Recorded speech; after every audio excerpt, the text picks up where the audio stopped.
বাংলাদেশের পরিস্থিতি নিয়ে ভারতের মোদি আমেরিকার প্রেসিডেন্ট জো বাইডেনের সাথে কী বিষয়ে ফোনালাপ করেছেন সেইটাই আজকে আমি আপনাদেরকে বিস্তারিত পড়ে শোনাবো। অবশ্যই আপনারা মনোযোগ সহকারে ভিডিওটি শেষ পর্যন্ত দেখবেন। যুক্তরাষ্ট্রের প্রেসিডেন্ট জো বাইডেন এবং ভারতের প্রধানমন্ত্রী নরেন্দ্র মোদি ফোনে কথা বলেছেন। তাদের মধ্যকার সংলাপ বৈশ্বিক পরিস্থিতি, ইউক্রেন ও পারস্পরিক কৌশলগত অংশীদারত্বের বিষয়ে উঠে এসেছে। তারা বাংলাদেশের পরিস্থিতি নিয়েও কথা বলেছেন।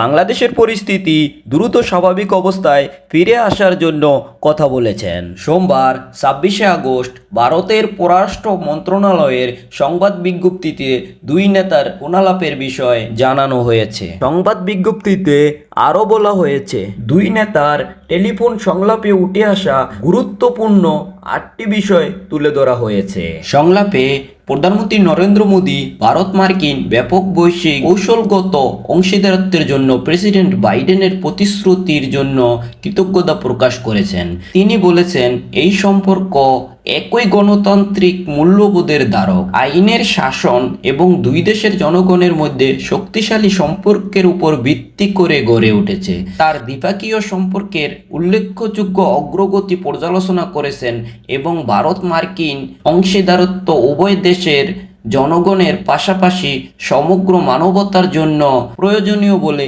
উল্লেখ করেছেন। দুই নেতার মধ্যে বেশ কিছু আঞ্চলিক ও বৈশ্বিক ইস্যুতে বিস্তারিত কথা হয়েছে। ইউক্রেনের পরিস্থিতি নিয়ে আলোচনা করার সময় প্রধানমন্ত্রী মোদি প্রেসিডেন্ট বাইডেনকে তার সাম্প্রতিক ইউক্রেনের সফর সম্পর্কে অবহিত করেন। তিনি সংলাপে এবং কূটনৈতিক পক্ষে ভারতের ধারাবাহিক অবস্থান পূর্ণ ব্যাহত করেছেন এবং শান্তি ও স্থিতিশীল দ্রুত ফিরিয়ে আনার উদ্বেগপূর্ণ সমর্থন ব্যক্ত করেছেন।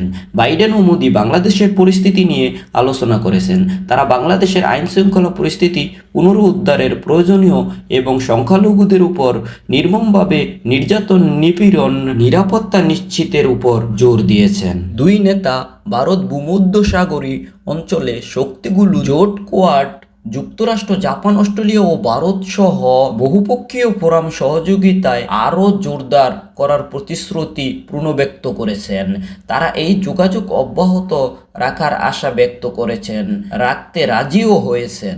সবাই ভালো থাকবেন। এই ধরনের নিত্য নতুন সংবাদ সাথে সাথে পেয়ে যাবেন। অবশ্যই চ্যানেলটি সাবস্ক্রাইব করে রাখবেন কিন্তু।